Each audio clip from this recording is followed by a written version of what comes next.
from Pacifica, this is Democracy Now! Our country slaps us in the face and orders us don't ask and orders us don't tell. Well, I am telling you that the era and the time for asking is over. I am not asking anymore. I am telling. I am telling. I am telling. Will you tell with me? West Point graduate and Iraq War veteran Lieutenant Dan Choi. He's facing discharge for the military for revealing he's gay. He was among tens of thousands who marched in Washington, D.C. Sunday for gay rights. He'll join us today to tell his story. And we'll be joined by attorney and longtime gay rights activist Urvashi Vaid. Then, Smile or Die, the bright side of cancer. Barbara Ehrenreich takes a look at the dark roots of American optimism. Her new book is called Bright-Sided, How the Relentless Promotion of Positive Thinking Has Undermined America. All that and more coming up. Welcome to Democracy Now!, democracynow.org, The War and Peace Report. I'm Amy Goodman. The Senate Finance Committee is expected to vote today on its version of health care reform legislation. Last month, the Democratic-controlled panel rejected amendments to include a public insurance option. But the insurance industry is still attacking the measure, claiming it doesn't do enough to force younger, healthy Americans into purchasing insurance. The industry wants harsher mandates so that Americans in poorer health don't account for the bulk of its new customers. On Monday, the White House and leading Democrats denounced an insurance industry study warning that the Senate finance measure would lead to increased costs for average families. Some have interpreted the study as a threat to raise costs rather than as an unbiased warning. Democratic Senator John Rockefeller of West Virginia said, quote, "Health insurance companies have been laughing all the way to the bank for generations while people suffer. The industry stands today as the greatest impediment to real health care reform," he said. The Washington Post is reporting the size of the Obama administration's troop increase in Afghanistan is greater than previously disclosed. The White House is sending an additional 13,000 troops on top of the 21,000 announced earlier this year. Most of the troops are said to play a support role with positions including engineers, medical personnel, intelligence experts, and military police. The buildup has left the U.S. with more troops in Iraq and Afghanistan than during the height of the Bush administration's troop surge in Iraq. In other news from Afghanistan, a member of a UN-backed election panel has resigned in protest of alleged foreign dominance of the panel's activities. Mulavi Mustafa Barakzai was one of only 2 Afghans on the Electoral Complaints Commission, which is responsible for certifying the vote. Barakzai says the Commission's foreign members have been making all the decisions and ignoring local voices. The panel is expected to decide this week how many votes to disqualify amidst allegations of widespread fraud. In Honduras, talks between the coup regime and representatives of the ousted president, Manuel Zelaya, continue today. Zelaya has imposed a Thursday deadline for a new agreement. Both sides have reportedly agreed to 5 of an 8-point Organization of American States proposal, but the coup regime continues to reject the basic demand of Zelaya's restoration.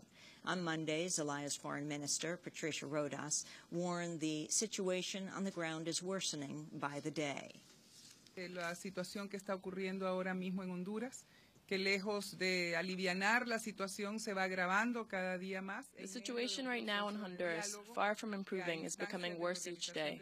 Even in the midst of a dialogue process which began last week under the auspices of the Organization of American States and is now in hiatus due to the fact that the regime is placing serious obstacles to the process of the restitution of the president. Serios obstáculos al proceso de la restitución. Rodas also addressed reports of a growing number of foreign paramilitaries inside Honduras hired by the coup regime and wealthy landowners. El uso de paramilitares que provienen de diversas nacionalidades.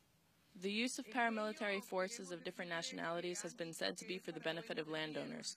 Para proteger sus propiedades dada la escalada de violencia. To protect their properties due to the escalation in violence. Pretextos también tradicionales para justificar la presencia de mercenarios. We believe that those are the traditional excuses used to justify the presence of mercenaries to do the dirty job that the armed forces refuse to do. Dentro de los cuerpos armados. Secretary of State Hillary Clinton's in Moscow today for talks with the Russian President Dmitry Medvedev.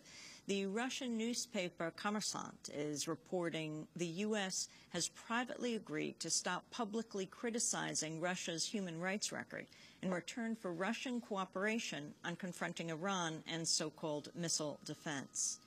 In Israel and the occupied territories, Israeli Prime Minister Benjamin Netanyahu has vowed to prevent any international prosecutions of Israelis for the assault on the Gaza Strip.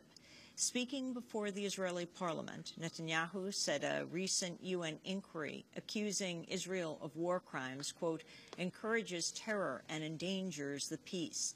Netanyahu also renewed Israeli demands that Palestinians explicitly recognize Israel as a Jewish state rather than just grant it normal recognition. לשכנינו הפלסטינים, הגידו כן למדינה יהודית. עשו שלום עם מדינת הלאום של העם היהודי. I call again to our Palestinian neighbors, say yes to a Jewish state. I know this recognition is not easy for the Palestinian leadership. I know it is a step that requires courage. אני יודע שזהו צעד שדורש אומץ לב. I call on the heads of the Palestinian Authority to tell their people the truth, that without recognition of Israel as the state of the Jewish people, we cannot achieve peace. The UN Security Council is expected to take up the UN report on the Gaza assault tomorrow. In China, 6 people have been sentenced to death for their alleged roles in the clashes between the local Han Chinese and the Uyghur residents earlier this year. All the defendants appear to be Uyghurs. At least 150 people were killed and over 1,000 injured in what was described as the bloodiest ethnic violence to hit China in decades. A U.S. academic has become the first woman to win the Nobel Prize in Economics. Eleanor Ostrom of the University of Indiana was named co-winner of the prize Monday for her research into how communities can self-organize without state or corporate management. I'm not denigrating that officials can do something very positive. But what we have ignored is what citizens can do and the importance of real involvement of the people involved as opposed to just having somebody in Washington or at far, far distant make a rule. How does that get all the way down to management of forests, fisheries, irrigation systems, etc.? So we have to look round up. Ostrom also celebrated her distinction as the first woman to win the Nobel Economics Prize.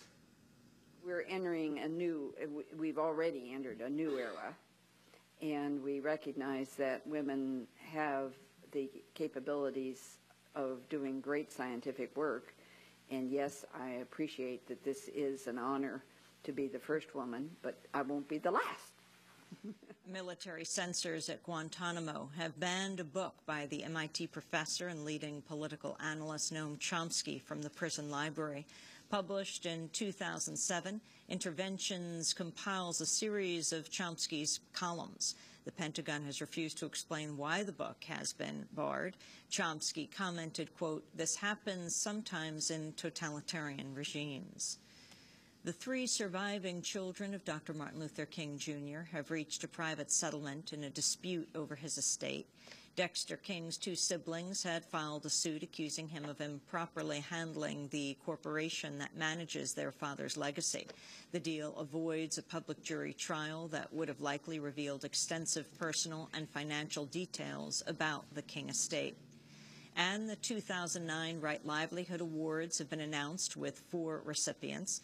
The Canadian scientist David Suzuki will receive the honorary award for his lifelong environmental advocacy.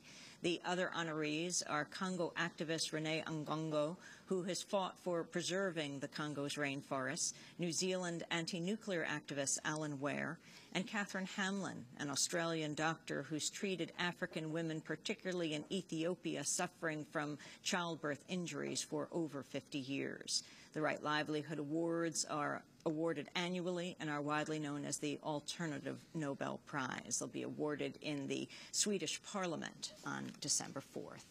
This is Democracy Now!, democracynow.org, The War and Peace Report. I'm Amy Goodman with Sharif Abdel-Qaddous. And welcome, everyone.